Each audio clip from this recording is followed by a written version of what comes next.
നമസ്കാരം കൂട്ടുകാരെ. നന്നായിട്ട് പൂത്ത് തളിർത്ത് നിന്ന പച്ചമുളക് മഴ പെയ്ത് കഴിഞ്ഞപ്പോഴത്തേക്കിന് ഈ ഒരു അവസ്ഥയാവും. നമ്മുടെ എല്ലാവരും വീട്ടിലുണ്ടാകുന്ന പ്രശ്നങ്ങളാണ് അടുക്കളത്തോട്ടത്തിൽ. ആ പ്രശ്നത്തിലുള്ള പരിഹാരമാണ് ഞാൻ പറയുന്നത്. ഒരു മഴയൊക്കെ മാറിയ ശേഷം നമ്മളിതിനെ ചുവട് തണ്ട് വെച്ചിട്ട് നമ്മൾ ഇവിടെ വെച്ചിട്ട് കട്ട് ചെയ്ത് കളയണം. പ്രൂണിങ് എന്ന് പറയും. ഉണ്ടോ? ഇവിടെ വെച്ച് ഒരു രണ്ടിലൊക്കെ താത്ത് വെച്ച് നമ്മൾ തണ്ടിൻ്റെ മുകൾ വശം വെച്ചിട്ട് നമ്മൾ പ്രൂൺ ചെയ്ത് നിർത്തിയാൽ മതി. പിന്നെ ഇതിനെ നന്നായിട്ട് പൊട്ടിക്കിളിക്കും നല്ല ഗ്രോത്തോടെ. അതിൻ്റെ കൂട്ടത്തിൽ വളപ്രയോഗം എന്ന് പറഞ്ഞു കഴിഞ്ഞാൽ NPK ഉണ്ടല്ലോ, 19 അത് ഒരു പിടി എൻ്റെ ചുവട്ടിലിട്ട് കൊടുത്ത് മണ്ണോട് അടുപ്പിച്ച് കൊടുത്താൽ മതി, വേറെ ഒന്നും ചെയ്യേണ്ട. പിന്നെ മൈക്രോ ന്യൂട്രിയൻസ് ആഴ്ചയിൽ ഒരു 2 തവണ നമ്മൾ സ്പ്രേ ചെയ്ത് കൊടുക്കണം. അതായത് 1 ലിറ്റർ വെള്ളത്തിൽ 5 ഗ്രാം വീതം നമ്മൾ സ്പ്രേ ചെയ്ത് കൊടുത്താൽ മതി. പിന്നെ നന്നായിട്ട് കായ്ച്ചോളും.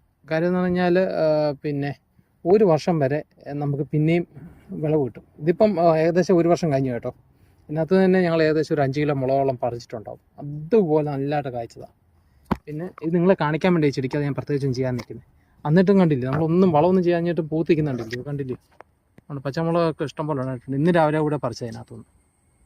അപ്പോൾ നിങ്ങളെ കാണിക്കാൻ വേണ്ടിയാണ്. പിന്നെ ഇതാ ഈ ഇലയ്ക്കകത്ത് ഇതുപോലെ വരുന്ന രോഗങ്ങൾ, ഇതൊക്കെ ഒരു വൈറസ് രോഗങ്ങളാണ് കേട്ടോ. ഇതിനുള്ള മരുന്നുകളൊക്കെ നമ്മുടെ ചാനൽ ഓൾറെഡി കൊടുത്തിട്ടുണ്ട്. ജസ്റ്റ് ഒന്ന് കയറി നോക്കുക കേട്ടോ. എന്തെങ്കിലും സംശയം ഉണ്ടെങ്കിൽ ദയവായിട്ടൊന്ന് കമൻറ്റ് ചെയ്താൽ മതി, ഞാൻ പറഞ്ഞുതരാം. ഇതൊക്കെ വൈറസ് രോഗങ്ങൾ, ഇതിനൊന്നും നമ്മൾ ഇലപ്പുള്ളി രോഗങ്ങളൊക്കെ, ഇതിനൊക്കെ നമ്മൾ മൈൻഡ് ചെയ്യാനേ നിൽക്കണ്ട. മൈൻഡ് ചെയ്തില്ലെങ്കിൽ ഇപ്പം കയറി മൊത്തത്തെ ആക്രമിക്കും. എന്നാലും നമ്മൾ വലിയ കാര്യമായിട്ട് എടുക്കണ്ട. അതിനുള്ള ചെറിയ ചെറിയ ടിപ്പുകൾ മതി, ചെറിയ ചെറിയ മരുന്നുകൾ കൊടുത്താൽ മതി, അതങ്ങ് മാറിക്കോളൂ. നമ്മൾ അടുക്കളയിലുള്ള സാധനങ്ങളൊക്കെ വെച്ച് തന്നെ നമുക്ക് ഇതിനകത്ത് പിന്നെ ഈ കീടനാശിനിയായിട്ട് നമുക്ക് ഉപയോഗിക്കാം, ജൈവ കീടനാശിനിയായിട്ട്. അപ്പം നമ്മൾ കൃഷി സംബന്ധമായിട്ട് എല്ലാ ദിവസവും നമ്മൾ അപ്ലോഡ് ചെയ്യുന്നുണ്ട്. അപ്പം നിങ്ങൾക്ക് എന്തെങ്കിലും സംശയങ്ങളോ കാര്യങ്ങളുണ്ടെങ്കിൽ ദയവായിട്ട് ചോദിക്കുക. അപ്പം പച്ചമുളക് ഇങ്ങനെ മഴക്കാലത്ത് നശിച്ചു പോകുന്നത് നമ്മുടെ ഇങ്ങനെ ചോദിച്ചിട്ടുണ്ടായിരുന്നു, അതുകൊണ്ടാണ് ഈ വീഡിയോ ചെയ്തത്. അപ്പോൾ അത് വലിയ കാര്യമൊന്നും ആക്കണ്ട. അത് നമ്മളൊന്ന് പിന്നെ അല്ലെങ്കിൽ ഒരു പുതിയ തൈ വെക്കുക, അതല്ലെങ്കിൽ ഇതിനെ പ്രൂൺ ചെയ്തിട്ട് നമ്മൾ രണ്ടാമത് വീണ്ടും റെഡിയാക്കി എടുക്കുക. അത്രേ ഉള്ളൂ ഇതിനകത്ത് ചെയ്യേണ്ട കാര്യം.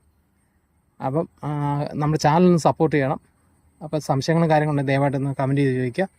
അപ്പം വീഡിയോ ഇഷ്ടമായിട്ടുണ്ടെങ്കിൽ ഷെയർ ചെയ്യുക, നമ്മുടെ ചാനൽ സപ്പോർട്ട് ചെയ്യുക. അടുത്ത ദിവസം നമുക്ക് പുതിയ വീഡിയോ ആയിട്ട് വീണ്ടും കാണാം. അതുവരെ നന്ദി, നമസ്കാരം.